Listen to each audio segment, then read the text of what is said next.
Deer students, welcome to my channel suggestions at your door. আজকে আমরা সপ্তম শ্রেণীর গণিত বিষয়ের রায়োম্যাটিনের প্রশ্নবিচিত্র থেকে তৃতীয় পর্যায়ক্রমিক মূল্যায়নের প্রথম স্কুল আলিপুরদুয়ার হাই স্কুলের সমস্ত প্রশ্নপত্রের সমাধান এবং আলোচনা সহ সমাধান করব। তাহলে চলো ভিডিওটির মূল অংশে যাওয়া যাক। তোমরা দেখতে পাচ্ছ একদাগে নিচের প্রশ্নগুলির উত্তর দাও। এখানে প্রতিটি প্রশ্নের মান আছে 1। প্রথম প্রশ্ন আছে 7, 8, 14 ও 16 দিয়ে একটি সমানুপাত তৈরি করো। দেখো আমাদের কোশ্চেন ছিল 7, 8, 14 এবার 16।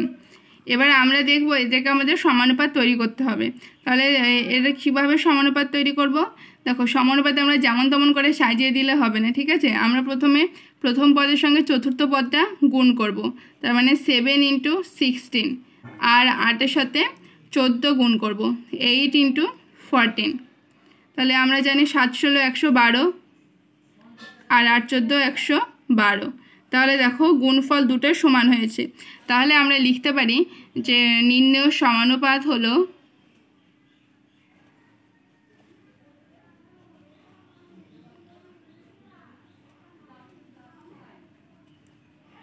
নির্ণেয় সমানুপাত 7:8 এটা ডবল ইস্টু দিতে হবে 14:16।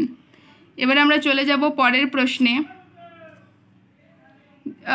2/3 সমান স্টার মার্কস বাই 27 আছে, হলে স্টার স্থানটি পূরণ করো। মানে আমাদের এই জায়গাটায় কত বসবে সেইটা আমাদেরকে বার করতে হবে।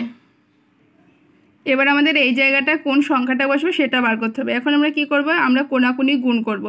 তাহলে আমাদের 3-এর সাথে এইটা গুণ হচ্ছে 3 × স্টার সমান 2 × 27। এবার দেখো তাহলে আমরা স্টার মার্ক সমান কী লিখতে পারি? স্টার মার্ক সমান এটা যেহেতু 3 এদিকে গুণ আকারে আছে, তাহলে এটা যখন ডান দিকে আসবে তখন এটা ভাগ হয়ে যাবে। তার মানে 2 × 27/3। এবার দেখো কাটাকুটি করলে 9 দিয়ে কাটছে, তাহলে আমাদের স্টার ইকুয়ালস টু কত হচ্ছে? 18। এবার আমরা চলে যাব পরের প্রশ্নে। আছে একটি ত্রিভুজের কতগুলি মধ্যমা। আমি তোমাদেরকে ছবি এঁকে দেখিয়ে দিচ্ছি ত্রিভুজের কতগুলি মধ্যমা আমরা পাবো।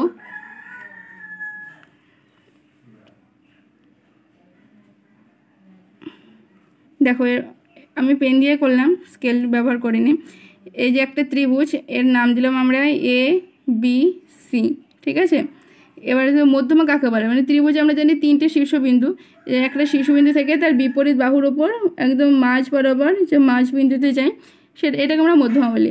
ঠিক এই শীর্ষবিন্দুটা থেকেও যাবে, আবার হচ্ছে এদিকে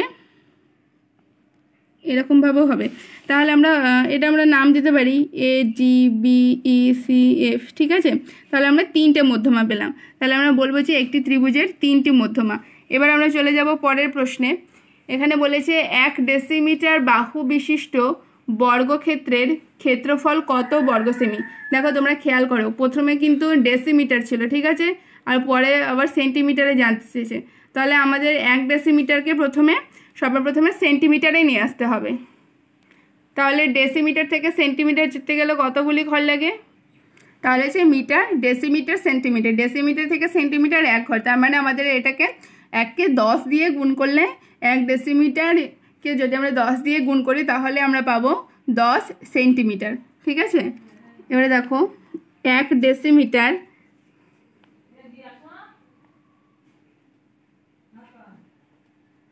সমান 1 × 10 সমান 10 সেমি। আমাদের বলেছিল এটা হচ্ছে বাহুর দৈর্ঘ্য। এবার হচ্ছে বর্গক্ষেত্রের ক্ষেত্রফল। বর্গক্ষেত্রের ক্ষেত্রফলের সূত্র আমরা জানি যে বাহুর স্কয়ার। তার মানে কি এটা যদি আমরা স্কয়ার করে দিই তাহলে আমরা বর্গক্ষেত্রের ক্ষেত্রফল পেয়ে যাব। তাহলে বর্গক্ষেত্রের ক্ষেত্রফলের সূত্র আমরা জানি যে বাহু স্কয়ার। আমরা সেটা লিখলাম বাহু স্কয়ার। বাহুর মান আমরা জানি যে 10। তাহলে 10-এর যদি হোল স্কয়ার করে দিই তাহলে আমরা পাবো 100, আর এককটা হবে বর্গ সেমি। এবার আমরা পরের প্রশ্নে চলে যাব। যে বর্গক্ষেত্রের পরিসীমা 16 সেমি তার বাহুর দৈর্ঘ্য কত? দেখো বর্গক্ষেত্রের পরিসীমা সমান আমরা জানি 4 গুণ একটি বাহুর দৈর্ঘ্য। এখানে পরিসীমা বলে দিয়েছে, তাহলে পরিসীমাকে যদি আমরা 4 দিয়ে ভাগ করি তাহলে আমরা বাহুর দৈর্ঘ্য পেয়ে যাব। দেখো আমরা লিখলাম বর্গক্ষেত্রের পরিসীমা সমান, যেটা বলে দিয়েছিল 16 সেমি, তো পরিসীমার সূত্রটা আমরা এখানে লিখে দেবো 4 গুণ একটি বাহুর দৈর্ঘ্য সমান 16। তাহলে কি হচ্ছে, এবার আমাদের বাহুর দৈর্ঘ্যটা বার করতে বলেছে, তার বাহুর দৈর্ঘ্য কত? এবার দেখো 4 এদিকে গুণ আকারে ছিল, তাহলে আমাদের বাহুর দৈর্ঘ্য হবে 16/4।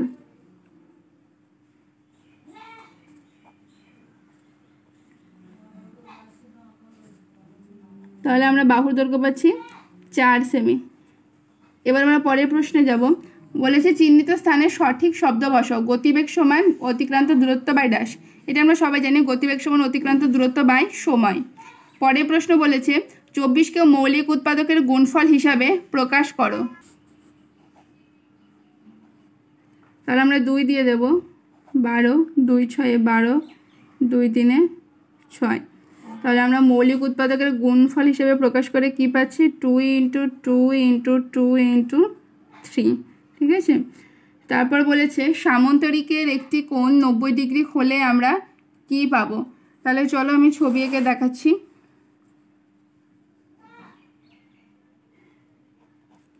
সামন্তরিক দেখতে মোটামুটি এরকম হয়। ঠিক আছে, এখানে কিন্তু কোনো একটা কোণই 90 ডিগ্রি নয়। তাহলে যদি 90 ডিগ্রি কোণ হয় তাহলে এরকম লম্বভাবে হবে, তাহলে এটা অনেকটা দেখতে কার মতো হয়ে যাচ্ছে? আয়তক্ষেত্রের মতো। তাহলে সামন্তরিকের একটি কোণ যদি 90 ডিগ্রি হয় তাহলে আমরা আয়তক্ষেত্র পাবো। তারপরের প্রশ্ন বলেছে 15x ও 12y এর সাধারণ উৎপাদক কত? দেখো 15xকে যদি আমরা ভেঙে দিই তাহলে আমরা কি পাবো? আমরা পাবো 15xকে যদি আমরা ভাঙি তাহলে আমরা পাচ্ছি x প্রথমে পাচ্ছি, 3 পাচ্ছি আর 5 পাচ্ছি। ঠিক আছে, আর বলেছে 12y, তাহলে এটা পাবো, y পাবো 2 পাবো 2 3, 3 দুগুণে 6 দুগুণে 12, 5 3 15। এবার বলেছে সাধারণ উৎপাদক মানে যেটা সব থেকে কমন যাবে। তাহলে এর মধ্যে কমন যাচ্ছে কি? শুধুমাত্র 3টাই হচ্ছে কমন যাচ্ছে, আর কোনো কিছু কমন যাচ্ছে না। তাহলে 15x ও 12y এর সাধারণ উৎপাদক হলো 3। তারপরে প্রশ্ন বলেছে কোন ত্রিভুজের প্রতিটি উচ্চতা ও মধ্যমা একই? দেখো যে ত্রিভুজের 3টে বাহুই সমান হবে তার উচ্চতাও একই হবে, মধ্যমাও একই হবে। তাহলে 3টে বাহু সমান শুধুমাত্র সমবাহু ত্রিভুজের, তাই সমবাহু ত্রিভুজের প্রতিটি উচ্চতা ও মধ্যমা একই। একটি বন্যাত্রাণ শিবিরে 4000 জনের 190 দিনের খাবার মজুত আছে। 30 দিন পর 800 জন অন্যত্র চলে গেলেন। যারা রয়ে গেলেন অবশিষ্ট খাদ্যে তাদের আর কতদিন চলবে? দেখো 4000 জনের 190 দিনের খাবার আগে থেকে মজুত করা ছিল, কিন্তু 30 দিন পরে 800 জন আবার অন্যত্র চলে গেছে। তাহলে কতজন রয়ে গেছে সেটা আমাদের বার করতে হবে। এটা আমি করে দেখাচ্ছি। দেখো এই ধরনের অঙ্কগুলো যখন করতে হয় তখন আমাদের এই কথাটা লিখে নিতে হয় যে গণিতের ভাষায় সমস্যাটি হলো এবার আমাদের চেয়েছিল হচ্ছে কতদিন চলবে, তার মানে দিন সংখ্যা চেয়েছে আর আমাদের ছিল জন সংখ্যা।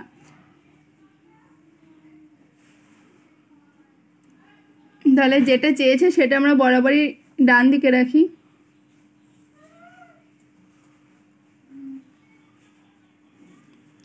বলেছে 4000 জন লোকের 190 দিনের খাবার মজুদ আছে। ঠিক আছে, কিন্তু তারপরে দেখো এখানে বলেছে 30 দিন পরে, তাহলে আমাদের 30টা এখান থেকে বাদ দিয়ে দিতে হবে,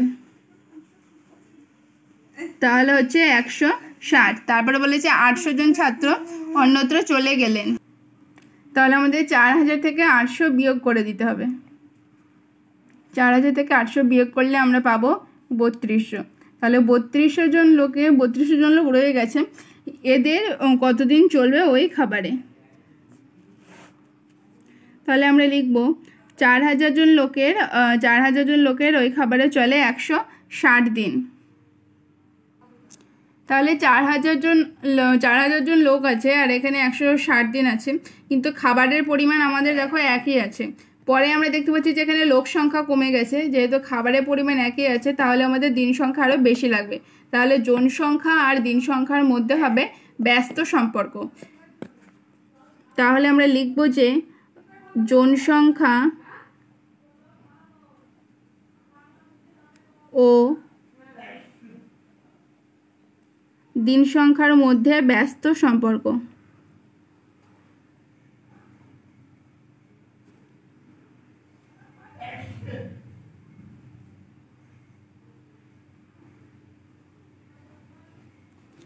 তাহলে আমাদের সমানুপাতটা কেমন হবে?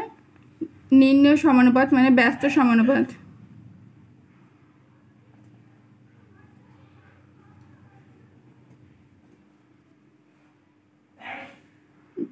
দেখো, যেহেতু তোমাদের বইয়ে অনুপাত সমানুপাতের টেক্সট বই এই ধরনের অঙ্কগুলো রয়েছে, তো তোমাদের সমানুপাতে সাজিয়ে করতে হবে, সেই জন্য সমানুপাতে সাজিয়েই করবে। আর তাছাড়া আমরা 5-6-এ এমনি নর্মালি করে দিতাম যে 4000 জন লোকের এতদিন চলে, একজন লোকের এত, তাহলে 32 জন লোকের এতদিন চলবে। কিন্তু এখন এভাবে করলে হবে না, সমানুপাতে সাজিয়ে নিয়ে করতে হবে। তাহলে এটা যেহেতু ব্যস্ত সমানুপাত, তাহলে আমাদের সমানুপাতটা কেমন হবে? 32:4000 160 যেটা নির্ণয় দিন সংখ্যা ছিল ওটা আমরা এক্স ধরে নিলাম, ঠিক আছে। আর যদি সরল সমানুপাত হতো তাহলে কিন্তু 4000:32 হতো, যেহেতু ব্যস্ত সমানুপাত তাই 32:4000। আগে এটা লিখতে হবে, তারপর এটা। তাহলে আমাদের এবারে এক্স এর মান বার করতে হবে। অতএব এক্স সমান হবে 4000 × 160/3200। যেমনটা এই যে চতুর্থ পদ যখন আমাদের বার করতে বলে তখন প্রথম পদটা আমাদের নিচে থাকে আর দ্বিতীয় পদ গুণ তৃতীয় পদ হয়, সেরকম। তাহলে এই শূন্য কেটে যাচ্ছে আর এটা কেটে গেল, তাহলে 16 দুগুণে 32 আর 2 দিয়ে 400কে কাটলে হবে 200। তাহলে আমাদের এক্সের মান কত হলো? 200। তাহলে আমরা আনসার লিখব যে অবশিষ্ট খাদ্যে তাদের আর 200 দিন চলবে। এবার আমরা পরের প্রশ্নে যাব। বলেছে অরুণ বাবু তার কৃষি জমিতে 16টি লাঙল দিয়ে 10 দিনে সব জমি চাষ করেছেন। ওই সব জমি 8 দিনে চাষ করতে চাইলে কতগুলি লাঙল দরকার? এটাও অনেকটা আগের অঙ্কের মতনই, এখানে আছে লাঙলের সংখ্যা আর হচ্ছে দিন সংখ্যা। আমাদের চেয়েছে কতগুলি লাঙল, তো কাজেই আমরা লাঙলের সংখ্যাটাকে ডান দিকে রেখে করব।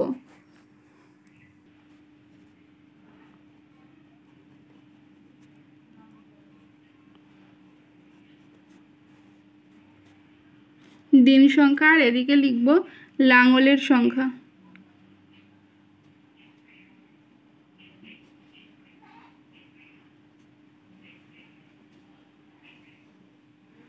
আমাদের বলেছিল 16টি লাঙল দিয়ে 10 দিনে সব জমি চাষ করা যায়, তার মানে 10 দিনে জমি চাষ করার জন্য লাঙল লাগে 16টি। তাহলে সেই জমি যদি 8 দিনে চাষ করতে হয় তাহলে আমাদের লাঙলের সংখ্যা তো আরও বাড়াতে হবে, তাই না? যখন দিন সংখ্যা কমে যাচ্ছে, 8 দিনের মধ্যে যদি শেষ করতে হয় তাহলে আরও বেশি লাঙল দিলে তবেই শেষ হবে। তাহলে দেখো, এদিকে কমছে এদিকে বাড়ছে, তার মানে এটাও ব্যস্ত সম্পর্ক। তাহলে আমরা লিখব যে এখানে অতএব দিতে, তাহলে আমরা লিখলাম যে দিন সংখ্যা ও লাঙলের সংখ্যার মধ্যে ব্যস্ত সম্পর্ক। এবার আমাদের সমানুপাতটা তৈরি করতে হবে। নির্ণয় সমানুপাত হবে 8:10 16 লাঙলের সংখ্যা। এখানেও তাই আমাদের চতুর্থ পদটা বার করতে হবে। এখানটা আমরা এক্সও লিখতে হতাম, আমি যদি ব্র্যাকেটে এক্স লিখে দিই তাহলে এক্স সমান হবে চতুর্থ পদটা বার করতে হবে, তার মানে প্রথম পদের নিচে থাকবে 8 আর 10:16। 8 দিয়ে 16কে কাটলাম 2 হলো, অতএব এক্সের মান হচ্ছে 20, 10 দুগুণে 20। তাহলে আমাদের 20টি লাঙল দরকার। এবার আমরা চলে যাব পরের প্রশ্নে। উৎপাদক বিশ্লেষণ করো x⁴ + 6y⁴। এটাকে আমাদের উৎপাদক বিশ্লেষণ করতে হবে। তো আমরা লিখলাম x⁴ + 64y⁴। তাহলে আমরা x⁴টাকে কি লিখতে পারি? আমরা x² হোল স্কোয়ার লিখতে পারি প্লাস 8y⁴ এই 64 যেটা আছে এটা বর্গমূল করলে আমরা 8 পাবো, আর y⁴ এটা আমরা y² লিখতে পারি। এই হয়ে গেল। দেখো 8y² মানে কিন্তু 64y⁴, ঠিক আছে। তাহলে a² + b² এর সূত্র আমরা জানি যে a + b তার হোল স্কোয়ার মাইনাস 2ab।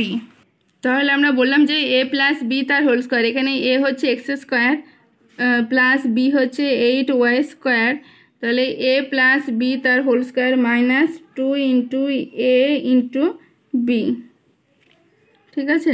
তাহলে এটা যেমন আছে আমরা সেরকমই লিখব,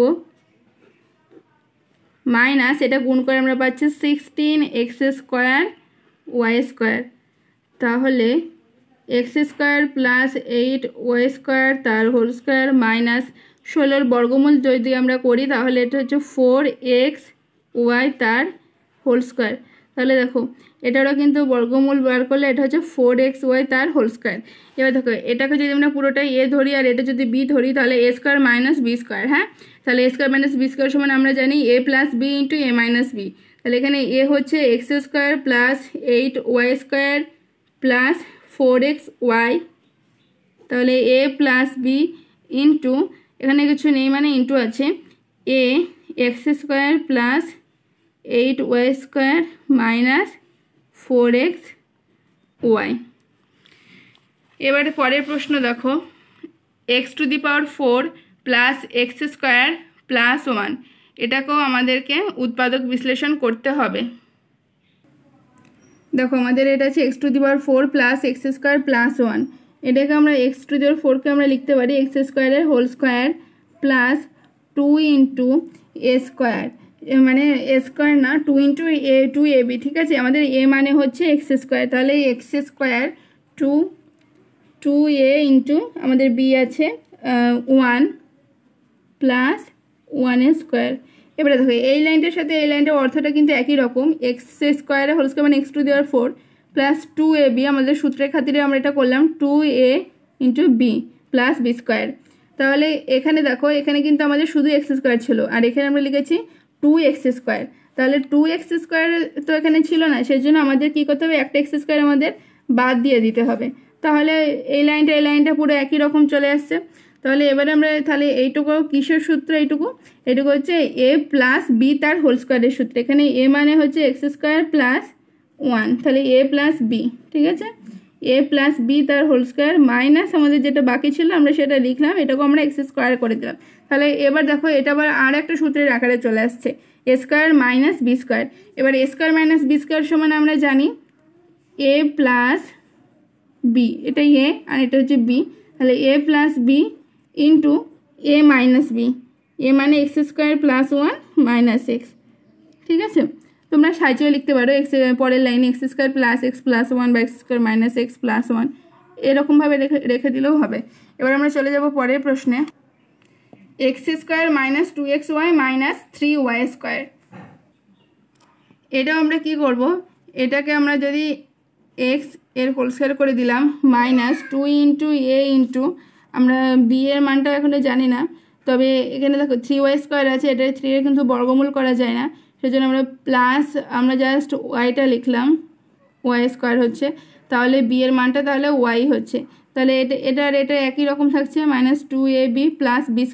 এবার এখানে আমাদের দেখো -3y² ছিল, কিন্তু এখানে আমরা লিখেছি +y², তাহলে এটাকে +y² করতে গেলে আমাদেরকে কী করতে হবে, মানে তাহলে আমরা যদি -4y² লিখি তাহলে -4y² +y² মানে কিন্তু -3y² হচ্ছে, ঠিক আছে। এবার দেখো এটা একটা সূত্র, a² - 2ab + b² সমান আমরা জানি a - b তার হোল স্কোয়ারের সূত্র, মানে x - y তার হোল স্কোয়ারের সূত্র মাইনাস 4y² আছে, এটাকে আমরা 2y তার হোল স্কোয়ার লিখলাম, তাহলে এটাও সে একই রকম সূত্র a - b তার হোল স্কোয়ার। সুতরাং এটাকে আমরা লিখতে পারি যে a + b মানে x - y + 2y into a - b, ঠিক আছে। এখানে দেখো এখানে আমাদের একটু ক্যালকুলেট করতে হবে, তাহলে x এটা যেহেতু বড় সংখ্যার আগে প্লাস চিহ্ন আছে সেই জন্য আমরা প্লাস চিহ্নে বসাবো, কিন্তু প্লাসে মাইনাসে মাইনাস বিয়োগ করতে তাহলে এটা হবে x + y, 2y থেকে একটা y বাদ দিলাম y। এবার এটা দেখো মাইনাসে প্লাস আমাদের যোগ করতে হবে, আর যেহেতু বড় সংখ্যার আগে মাইনাস চিহ্ন আছে তাই মাইনাস চিহ্ন বসালাম, তাহলে হবে -3y। পরের প্রশ্ন আছে 80m² মাইনাস 125। দেখো 80রও কিন্তু বর্গমূল করা যায় না, 125এরও কিন্তু বর্গমূল হয় না। সেজন্য আমাদের কি করতে হবে, আমরা যদি এটা থেকে 5 কমন নিয়ে নিই তাহলে হবে 16m² মাইনাস 25। এবার তাহলে 16m² আমরা যদি বর্গমূল করি তাহলে হবে 4m তার হোল স্কোয়ার মাইনাস 25-এর বর্গমূল 5, তাহলে 5-এর হোল স্কোয়ার লিখলাম, এটাকে আমরা সেকেন্ড ব্র্যাকেটের মধ্যে লিখলাম। তাহলে হচ্ছে 5 ইন্টু এটা কি a² মাইনাস b² সূত্র, তাহলে a plus b into a minus b। ঠিক আছে, এবার আমরা পরের প্রশ্নে যাব। 5 দাগের একটা নিচের সমীকরণগুলির সমাধান করো। তার মানে কি এক্সের মান বার করতে হবে। দেখো এখানে যতগুলো আছে সবগুলো কিন্তু আমাদের এক্সের মান বার করতে হবে। প্রথমটা আছে 5 into x plus 3 plus 4 into 2x plus 6 equals to 0। তাহলে আমাদের আমি এই অঙ্কটা টুকলাম, আমাদের এটা বলেছে। এবার দেখো 5 বাইরে আছে, তার মানে 5 দিয়ে ভিতরের পদগুলোকে গুণ করতে হবে। তাহলে হবে 5x প্লাস 15, পরেরটা 4 দিয়ে গুণ করতে হবে 8x প্লাস 6 4 24 24 সমান 0। তাহলে 8x আর 5x যোগ করলে হবে 13x প্লাস 4 আর 5 9 2 আর 1 3 সমান 0। এবার x এর মান বার করার জন্য যেগুলোতে x নেই সেটা আমরা বাঁ দিকে নিয়ে গেলাম। তাহলে চিহ্নেরও পরিবর্তন হলো, যখন সমান চিহ্নের বাম দিক থেকে ডান দিকে যাবে বা ডান দিক থেকে বাম দিকে আসবে চিহ্নের পরিবর্তন হবে। তাহলে x সমান দেখো এটা এখানে গুণ আকারে ছিল, যখন এদিকে আসবে তখন এটা ভাগ হয়ে যাবে, তাহলে মাইনাস 39। তাহলে আমরা কাটাকুটি করে পাচ্ছি x সমান -3। আর হ্যাঁ, এখানে যেহেতু এটা একটা সমীকরণের কথা বলেছে সেই জন্য কিন্তু আমরা প্রত্যেকটা লাইন লেখার সময় সবার আগে বা লিখব।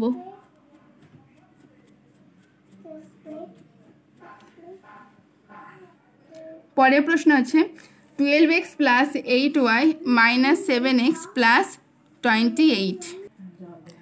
এবারে দেখো এটা 12x প্লাস 8 সমান 7x প্লাস 28 আছে। ঠিক আছে, তাহলে আমাদের এক্সগুলোকে একদিকে নিয়ে আসতে হবে। 12x আর 7xটাকে যদি আমরা এদিকে নিয়ে আসি তাহলে হবে মাইনাস 7x সমান, তাহলে সমান 28 মাইনাস 8টাকে আমরা এদিকে নিয়ে চলে আসবো, ওদিকে প্লাস ছিল এদিকে এসে মাইনাস হয়ে গেল। তাহলে 12x থেকে মাইনাস 7x বাদ দিলে হবে 5x, আর 28 থেকে মাইনাস 8 বাদ দিলে হবে 20। তাহলে x সমান আমরা পাচ্ছি 20/5, অতএব x সমান 4। আর হ্যাঁ, আমারও বাটা লেখা হয়নি, প্রত্যেকটা লাইনের আগে বা লিখে দিতে হবে। তাহলে x এর মান আমরা পেলাম 4। এবার পরের অঙ্কটা ছিল x/a প্লাস b সমান x/b প্লাস a। এখানে কিন্তু কোনো সংখ্যা নেই। ঠিক আছে, তাহলে এটা আমরা পাচ্ছি x/a, আমরা এটাকে এদিকে নিয়ে আসবো, হবে মাইনাস x/b সমান a, বিটাকে এদিকে নিয়ে যাব মাইনাস b।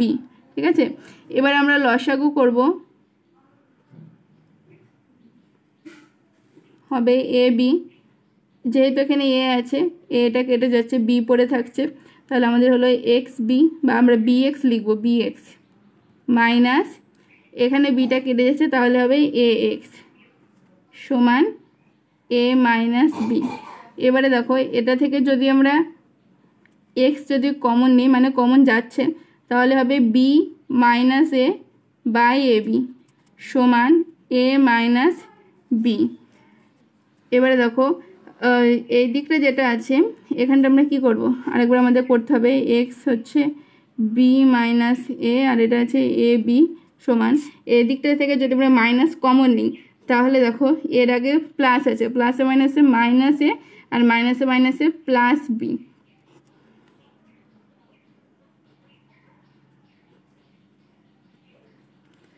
তাহলে হচ্ছে x into B minus A by A B সমান minus B minus A, plus beta আগে চলে আসলো, এবার মাইনাস এটা হলো। এবারে দেখো এটা ওপরে আছে, তাহলে আমরা এরকমভাবে কেটে দিতে পারি এটা, তাহলে এখানে দেখছে -1, তাহলে আমরা x সমান কি পাচ্ছি, এ বিটা এদিকে গুণ হয়ে যাবে, x সমান পেলাম -1 এর সাথে যদি এ বি গুণ হয় তাহলে হবে মাইনাস এ বি। পরের অঙ্ক 6 × 7 - 3x + 12x = 0। 6 দিয়ে আমরা এটাকে গুণ করব, হবে 42 - 18x + 12x = 0। তাহলে -18x + 12x = 42, এদিকে আসলে হবে -42। তাহলে -18x + 12x ক্যালকুলেট করে আমরা পাবো -6x = -42। তাহলে x সমান হবে -42/-6, মাইনাস কেটে দিলাম, 6 × 7 = 42। তাহলে আমরা x এর মান পেলাম 7। প্রত্যেকটা লাইনের আগে বা লিখতে হবে। দেখো 6 দাগে আছে সমীকরণ তৈরি করে সমাধান করো। প্রশ্ন বলেছে আমার কাছে কিছু আপেল আছে, আমি আমার আপেলের 2/3 অংশ ভাইকে দেব এবং ভাইকে দেওয়ার পরেও আমার কাছে 6টি আপেল পড়ে থাকবে। আমি ভাইকে কতগুলি আপেল দেব? বলেছে আমি ভাইকে কতগুলি আপেল দেবো, এটা আমাদের জানতে চেয়েছে। আর আমার কাছে কতগুলি আপেল আছে সেই সংখ্যাটা কিন্তু আমাদের বলে দেয়নি, কাজে সেটা আমরা x ধরে নেব। তাহলে আমরা লিখব যে মনে করি আমার কাছে আপেল আছে xটি।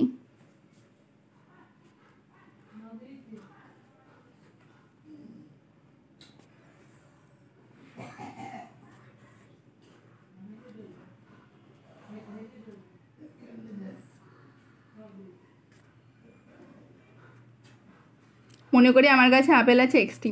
এবার তোমরা একটা জায়গায় খেয়াল করো, এখানে বলেছে আমি আমার আপেলের 2/3 অংশ ভাইকে দেবো, তাই তো? মানে আমার আপেলের 2/3 অংশ ভাইকে দেবো। তাহলে যখন এর কথাটা থাকবে তখন কিন্তু গুণ হবে, ঠিক আছে? এই জায়গাটা আমাদেরকে নিজেদেরকে ধরে নিতে হবে যে আপেলের 2/3 অংশ, তার মানে এই যে এর কথা বলেছে তার মানে এটা আমাদের গুণ করতে হবে। তাহলে আমরা লিখব যে আমি ভাইকে দেব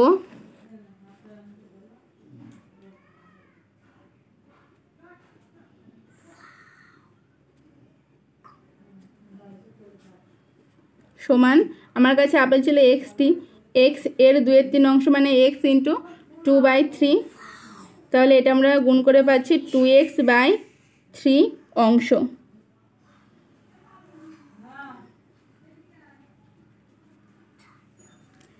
তারপর বলেছে ভাইকে আপেল দেওয়ার পরেও আমার কাছে 6টি আপেল পড়ে থাকবে। এই জায়গাটা থেকে আমরা বুঝতে পারবো যে আমাদের সমীকরণটা নির্ণয় করতে হবে। ভাইকে আপেল দেওয়ার পরেও আমার কাছে 6টি আপেল পড়ে থাকবে, তার মানে আমার কাছে যতগুলো ছিল, আমার কাছে ছিল তো xটি, ঠিক আছে? আমার কাছে xটি ছিল। এবার আমি ভাইকে কতগুলো দিয়েছি সেটা থেকে বাদ দিতে হবে। তাহলে x - 2x/3, ঠিক আছে? এটা থেকে এটা বাদ দিলেই আমরা বুঝতে পারবো। তাহলে এই সংখ্যাটা কত বলেছে? এটা বলেছে 6টি, মানে যেটা বাদ বলে থাকছে এই 6টি আপেল হচ্ছে আমার কাছে পড়ে রয়েছে। এবার আমরা ক্যালকুলেট করব, নিচে হবে 3x - 2x = 6। তাহলে এটা হবে x/3 = 6। তাহলে আমরা পাচ্ছি x = 18। তাহলে আমার কাছে আপেল ছিল xটি, ঠিক আছে? x এর মান আমরা যেহেতু 18 পেলাম, তাহলে আমার কাছে আপেল ছিল xটি। তাহলে আমি ভাইকে কতগুলি দেবো? তাহলে আমরা ভাইয়ের যে সংখ্যাটা ছিল এটা হচ্ছে 2x/3। তাহলে আমি ভাইকে দেবো তাহলে 2 × 18/3, ঠিক আছে? তোমরা লিখবে যে আমরা ভাইকে দেবো 2 × 18/3। তাহলে 3 দিয়ে 18কে কাটাকুটি করলাম, হলো 6, তাহলে হচ্ছে 12টি। তাহলে আমি ভাইকে দেব 12টি। পরের প্রশ্ন, মারিয়ার বর্তমান বয়স তার ছোট ভাইয়ের বয়সের চেয়ে 8 বছর বেশি। 4 বছর পর মারিয়ার বয়স তার ভাইয়ের বয়সের দ্বিগুণ হবে, তাদের বর্তমান বয়স কত? এখানে বলেছে মারিয়ার বর্তমান বয়স তার ছোট ভাইয়ের বয়সের চেয়ে 8 বছর বেশি। তাহলে আমরা ছোট ভাইয়ের বয়স হচ্ছে আমরা x বছর ধরে নেব, ঠিক আছে? তাহলে আমরা লিখব যে মনে করি ছোট ভাইয়ের বয়স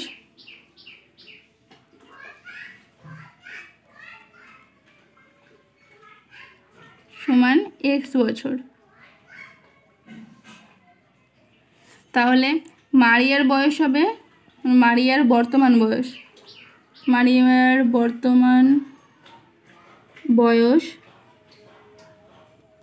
সমান মারিয়ার বর্তমান বয়স বলেছিল তার ছোট ভাইয়ের বয়সের চেয়ে 8 বছর বেশি, ঠিক আছে। তাহলে ছোট ভাইয়ের বয়স যদি x হয় তাহলে মারিয়ার বয়স হবে x+8, যদি বেশি বলেছে তাই প্লাস করব x+8 বছর। এবার বলেছে যে 4 বছর পরে মারিয়ার বয়স তার ভাইয়ের বয়সের দ্বিগুণ হবে। 4 বছর পর মারিয়ার বয়স তার ভাইয়ের বয়সের দ্বিগুণ হবে। তার আগে আমরা এটা বার করবো 4 বছর পর ছোট ভাইয়ের বয়স কত হবে, মারিয়ার ছোট ভাইয়ের বয়স, আর মারিয়ার বর্তমান 4 বছর পর মারিয়ার বয়স কত হবে। তাহলে আমরা লিখব যে 4 বছর পর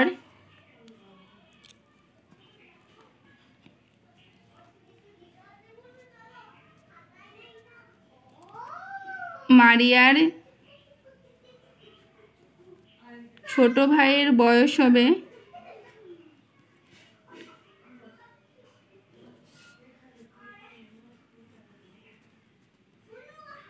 x+4 বছর, আর মারিয়ার বয়স হবে 4 বছর পর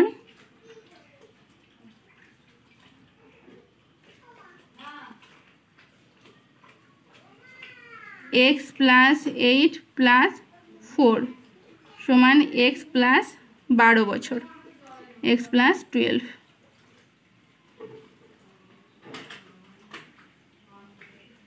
এবারে আমাদের সমীকরণটা তৈরি করতে হবে।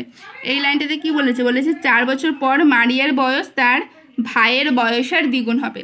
তাহলে নির্ণয় সমীকরণটা কি হবে, অতএব আমরা লিখব যে নির্ণয় সমীকরণ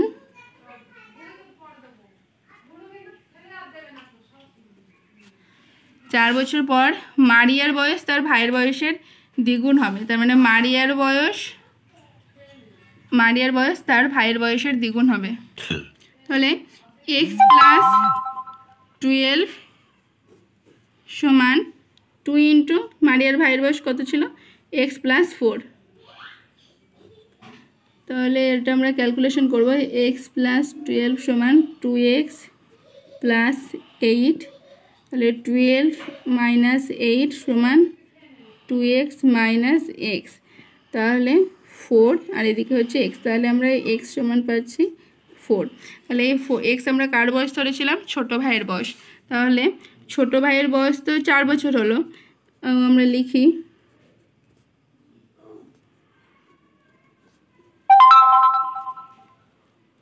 ছোট ভাইয়ের বয়স সমান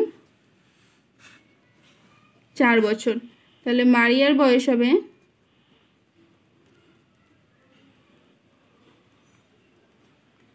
4 + 8 12 বছর। 7 দাগের প্রশ্ন আছে, যে কোনো দুটি প্রশ্নের উত্তর দাও। প্রথম কোয়েশ্চেন, একটি আয়তক্ষেত্রাকার হল ঘরের দৈর্ঘ্য 30 মিটার, প্রস্থ 18 মিটার। ঘরটির মেঝে বাঁধাতে 3 ডেসিমিটার বাহু বিশিষ্ট কতগুলি বর্গাকার টালি লাগবে। মানে ঘরটির মেঝের কথা বলেছে, কাজে আমাদের ঘরটির ক্ষেত্রফল কত সেইটা আগে আমাদের বার করতে হবে। আর একটা জিনিস আমাদের খেয়াল করতে হবে, এখানে দেখো মিটার আছে, কিন্তু আমাদের যে এইটা 3 ডেসিমিটার বলেছে, ঠিক আছে, বাহু বিশিষ্ট, মানে ওই টালির একটা বাহুর দৈর্ঘ্য বলেছে 3 ডেসিমিটার, কিন্তু আমাদের দুটো এককে সমান করতে হবে। তাহলে এই মিটারটাকে আমরা ডেসিমিটারে নিয়ে আসবো। তাহলে 30 মিটারকে আমরা যদি ডেসিমিটারে পরিণত করি তাহলে আমাদের 10 দিয়ে গুণ করতে হবে, তাহলে হবে 300 ডেসিমিটার। আর প্রস্থ ছিল 18 মিটার,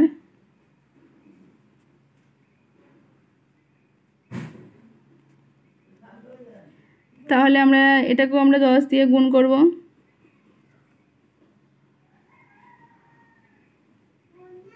তাহলে আমরা পাচ্ছি 180 ডেসিমিটার। এবার আমরা ক্ষেত্রফল বার করব ঘরটির।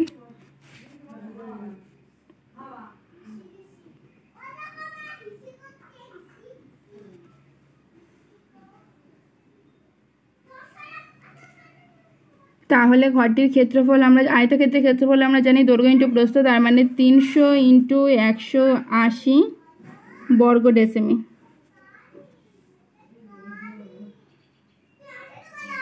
ক্ষেত্রফলের একক সবসময় বর্গ একক হয়। তাহলে আমরা পাচ্ছি 3 18 54 আর এরপরে 3টে 0 বর্গ ডেসিমি। ঠিক আছে, আমাদের এর দৈর্ঘ্য কত ছিল, টালির দৈর্ঘ্য ছিল 3 ডেসিমিটার। তাহলে টালিটা বলেছিল বর্গাকার। হ্যাঁ, তাহলে আমাদের বর্গাকার টালিরও ক্ষেত্রফলটা বার করে নিতে হবে। তাহলে আমরা লিখব যে বর্গাকার টালির ক্ষেত্রফল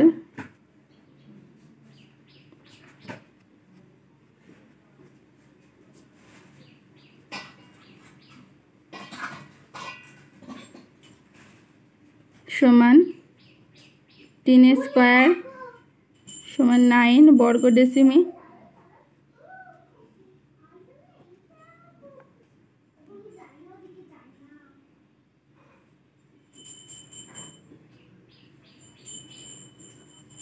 ঠিক আছে, এবারে আমরা লিখব যে আমাদের যেটা চেয়েছে বলেছে কতগুলি বর্গাকার টালি লাগবে। তাহলে 9, এটা হচ্ছে বর্গাকার টালির ক্ষেত্রফল, মানে তাহলে মেঝেটা আমাদের বাঁধাতে বলেছে। তাহলে 9 বর্গ ডেসিমিটার 9 বর্গ ডেসিমিটার এই অংশটা দ্বারা এই অংশটা আবৃত করার জন্য আমাদের একটা টালি প্রয়োজন। ঠিক আছে, মানে এই একটা টালি দিয়েই আমরা 9 বর্গ ডেসিমিটার জায়গা বাঁধাতে পারবো। তাহলে আমরা লিখব যে 9 বর্গ ডেসিমিটার জায়গা বাঁধাতে একটি টালি প্রয়োজন। ঠিক আছে, আমরা লিখব যে 9 বর্গ ডেসিমিটার জায়গা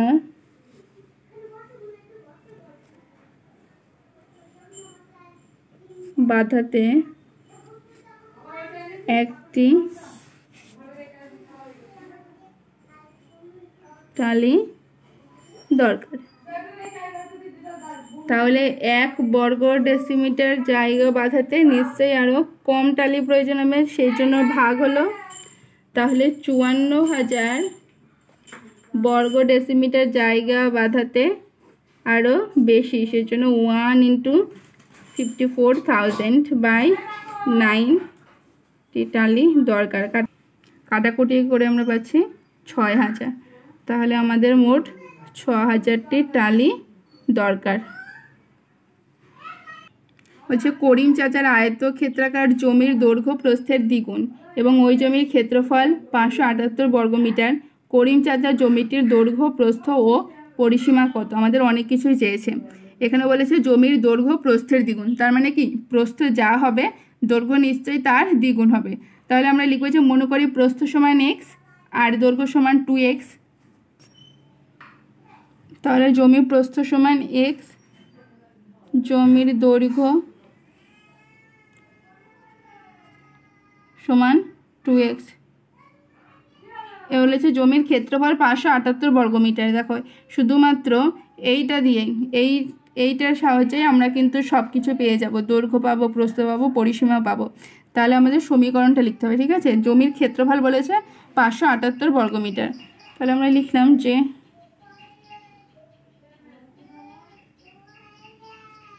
জমির ক্ষেত্রফল সমান 578 বর্গমিটার বলেছে। এবার জমির ক্ষেত্রফল সমান আমরা কি জানি? জমির ক্ষেত্রফল সমান আমরা জানি দৈর্ঘ্য ইন্টু প্রস্থ।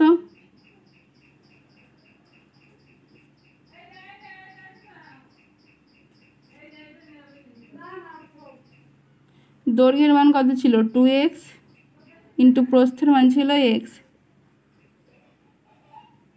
তাহলে গুণ করা হচ্ছে 2x স্কোয়ার। তাহলে x স্কোয়ার সমান কত হচ্ছে? 578/2, 2 দিয়ে কাটাকুটি করব। 2 দুগুণে 4, 5 থেকে 4 দিলে 1, 17, 2 8 16, 2 9 18। এবার এক্স এর মাথায় যখন স্কোয়ার ছিল এদিকে আসলে রুট হয়ে যাবে। 289 বর্গমূল আমরা জানি 17। তাহলে দেখো আমরা প্রস্থ পেলাম এক্স, তাহলে প্রস্থ সমান এক্স এর মান, প্রস্থ ধরেছিলাম এক্স এর মান 17 একক ছিল 17 মিটার, বর্গমিটার বলেছে, তাই প্রস্থ হবে 17 মিটার। দৈর্ঘ্য ছিল 2x, তার মানে 2 × 17 মানে 34 মিটার। আমাদের আর একটা জিনিস চেয়েছিল পরিসীমা। এর জমিটা যেহেতু আয়তক্ষেত্রাকার ছিল, আয়তক্ষেত্রের পরিসীমার সমান আমরা জানি 2 × দৈর্ঘ্য প্লাস প্রস্থ। দৈর্ঘ্য হচ্ছে 34 প্লাস প্রস্থ হচ্ছে 17, মানে 2 × 7 × 4 11 1 হাতে 1 3 আর 2 5 51 2 1 2 2 5 10 102 মিটার। দেখো পরের প্রশ্নটা বলেছে প্রদত্ত চিত্রের ছায়াময় অংশের ক্ষেত্রফল। এখানে একটা চিত্র দিয়ে দিয়েছে, ঠিক আছে। এই চিত্রটা আমাদেরকে ভালো করে বুঝতে হবে। ছায়াময় অংশের ক্ষেত্রফল, দেখো যেগুলো ডট মানে আবছা কালো আছে সেটা হচ্ছে ছায়াময় অংশ, আর এটা হচ্ছে ফাঁকা জায়গা। এই অংশটার ক্ষেত্রফল আমাদেরকে বার করতে হবে। এবার দেখো এই যে দাগটা রয়েছে, এই দাগটাকে যদি আমরা এই পর্যন্ত জুড়ে দিই তাহলে আমরা দুটো চিত্র পেয়ে গেলাম, তাই না? তাহলে আমরা দুটো, তাহলে দেখো এই যে জায়গাটার এই বাহুটার মান ছিল 4, হ্যাঁ। এই বাহুটার মান যদি 4 হয় তাহলে বিপরীত বাহুর মানও হবে 4, মানে এইটুকুনি এই বাহুটার মানও হবে 4 সেমি, ঠিক আছে। এবার বলেছে এই বাহুটা হচ্ছে 9 মিটার, তাহলে এই বাহুটাও 9, এই বাহুটা 9 মিটার, এই বাহুটা 9, তাহলে এটা হলো 9 মিটার, এই বাহুটা হচ্ছে 9 মিটার। এবার আমরা উপরের চিত্রে চলে যাব। এইটা পুরোটা বলেছে 18 মিটার। এই বাহুটা যদি 18 মিটার হয় তাহলে এই পুরো বাহুটা হচ্ছে 18 মিটার, হ্যাঁ। আর এই পুরো বাহুটা বলেছিল 12 মিটার, কিন্তু এইটুকুনি বলেছিল 9 মিটার। তাহলে এই বাহুটা কতটুকু হবে? এই বাহুটা যদি পুরোটা 12 মিটার হয় আর এটা যদি 9 মিটার হয় তাহলে এটা স্বাভাবিকভাবেই 3 মিটার হবে। তাহলে আমরা এটা 18 মিটার হলো, এটা 3 মিটার হলো, আর এর বিপরীত বাহুও 3 মিটারই হবে, ঠিক আছে। তাহলে এই ক্ষেত্রফল কী হবে? 18 × 3, আর এই অংশেরটুকুর ক্ষেত্রফল হবে 9 × 4। আমি তোমাদের যেটা দিলাম আমি সেটাই করছি। প্রথম অংশের ক্ষেত্রফল 18 × 3, হ্যাঁ 3, তাহলে এটা হবে 54 বর্গমিটার।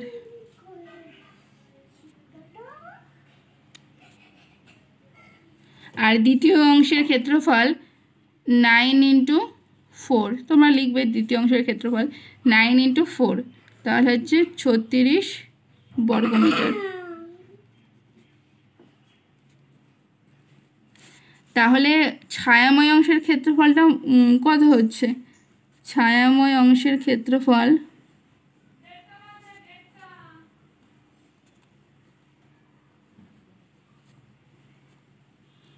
কি করব? এই দুটো আমরা যোগ করে দেবো, ঠিক আছে। আমরা এখানেই করে দিই 54 + 36 বর্গমিটার সমান 6 × 4 10 0 হাতে 1 5 × 4 9, মানে 90 বর্গমিটার।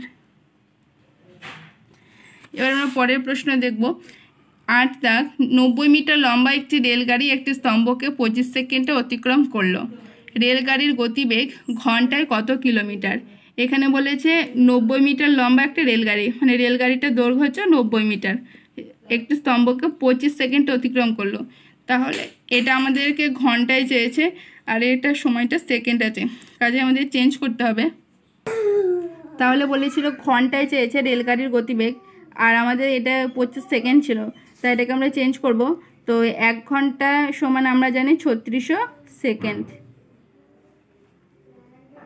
1 ঘন্টা সমান 3600 সেকেন্ড। এটা কিভাবে বার করলাম আমি দেখে দিচ্ছি। 1 ঘন্টা সমান আমরা জানি 60 মিনিট, ঠিক আছে। এবারে 1 মিনিট সমান আমরা জানি 60 সেকেন্ড, তাহলে 60 মিনিট সমান 60 × 60, তাহলে 3600 হচ্ছে। এবার দেখো, এবারে আমরা লিখব যে আমাদের বলেছে সময় আর হচ্ছে দূরত্ব, তাহলে সময়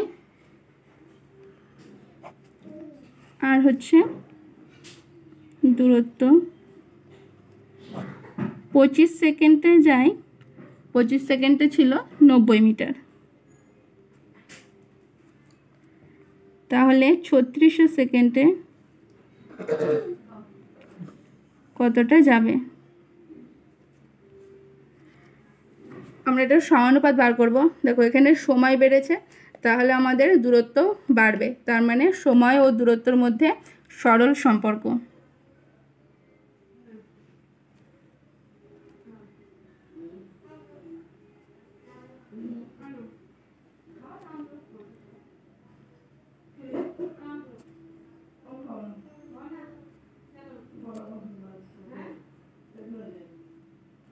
তাহলে আমাদের সমানুপাত্র কী হবে? 25:3600 দেখো এটা সরল সম্পর্ক, সেজন্য 25টা আমরা আগে লিখলাম। আগে যেমন ব্যস্ত সম্পর্ক ছিল তাহলে এটা আমরা আগে লিখেছিলাম। আর তাহলে হচ্ছে 25:3600 দূরত্বটা আমরা এক্স ধরে নিলাম। তাহলে এক্সের মান কী হচ্ছে? 3600 গুণ 90/25। এবার কাটাকুটি করলে 5 5 25, 5 18 90।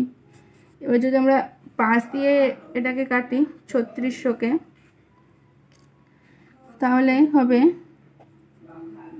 5 দিয়ে কাটলে হবে 5 6 30, 5 7 35, 5 7 35, আর হচ্ছে 5 দুগুণে 10, 720 মিটার।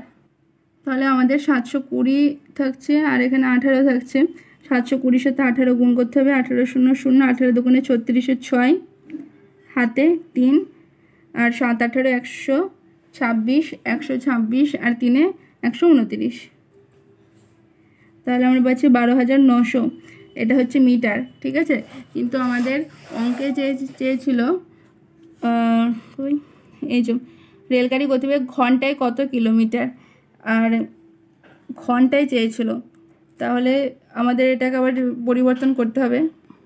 তাহলে আমরা 12,960 মিটার পাচ্ছি, কিন্তু এটাকে আমাদের কিলোমিটারে পরিণত করতে হবে। তাহলে 12,960। এবার দেখো মিটার থেকে যখনই কিলোমিটারে, তার মানে কি ডান দিক থেকে আমাদের বাম দিক আসতে হবে, তাহলে আমাদের ভাগ করতে হবে। হ্যাঁ, আর মিটার থেকে কিলোমিটার যেতে 4টে ঘর, একটা ঘরের জন্য 1 আর তারপরে 3টে 0। তাহলে হচ্ছে 1000 দিয়ে ভাগ করতে হবে।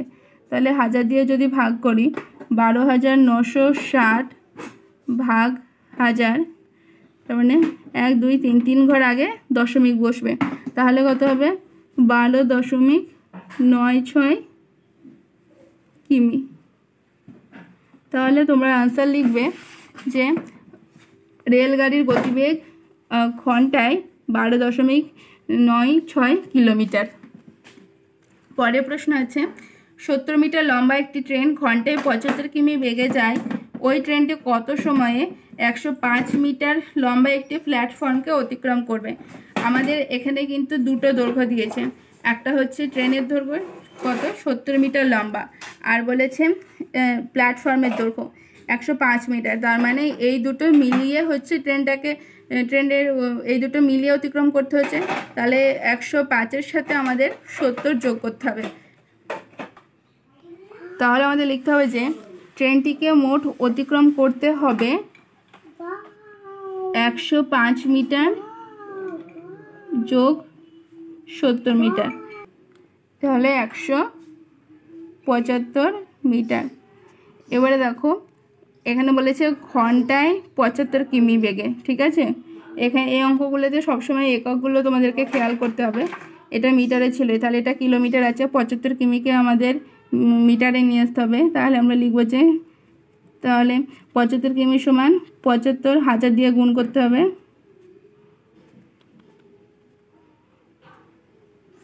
75,000 মিটার। সেই সাথে আমাদের সময়টাও চেঞ্জ হয়ে যায়, বলেছে ঘন্টায় 75 কিমি। তাহলে 1 ঘন্টা সমান আমরা জানি যে 60 মিনিট, আর 1 ঘন্টা সমান আমরা এটাও জানি যে 3600 সেকেন্ড। আমি আগের অঙ্কে দেখিয়েছি কিভাবে হচ্ছে 3600 সেকেন্ড। তাহলে 1 ঘন্টা সমান 3600 সেকেন্ড। তাহলে আমাদের কি চেয়েছে? আমাদের সময় চেয়েছে। তাহলে দূরত্ব আর হচ্ছে সময়,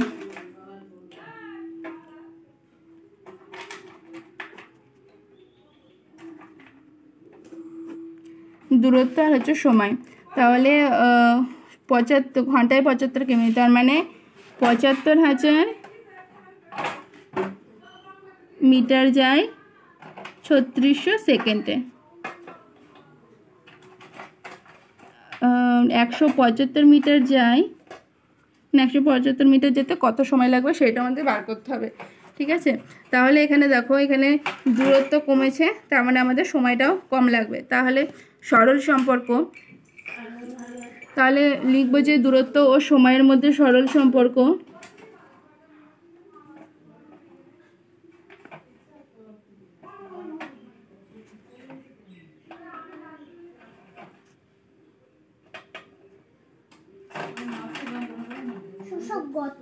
সময়ের দূরত্বের মধ্যে সরল সম্পর্ক, তাহলে সমানুপাত তৈরি করতে হবে। তাহলে হবে 75,000 ইস্টু 175 ডবল ইস্টু 3600 ইস্টু নির্ণয় সময় মানে এক্স। তাহলে এবার আমরা কাটাকুটি করব। এই শূন্য কেটে দিলাম, এই শূন্যটা কেটে দিলাম। এবার আমরা দেখব কত দিয়ে যাবে।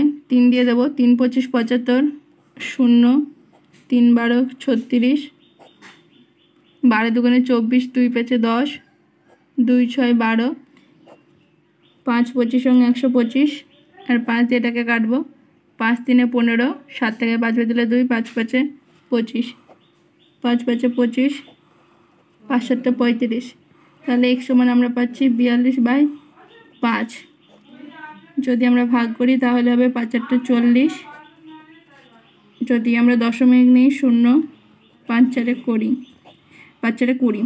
তাহলে আর এরকমও রাখতে পারো, আর যদি তোমরা ভাগ না করতে তাহলে আনসারটা এরকম হতো 8×2/5। ঠিক আছে, আমি ভাগ করে দেখিয়েছি। এবার আমরা পরের প্রশ্নে চলে যাব।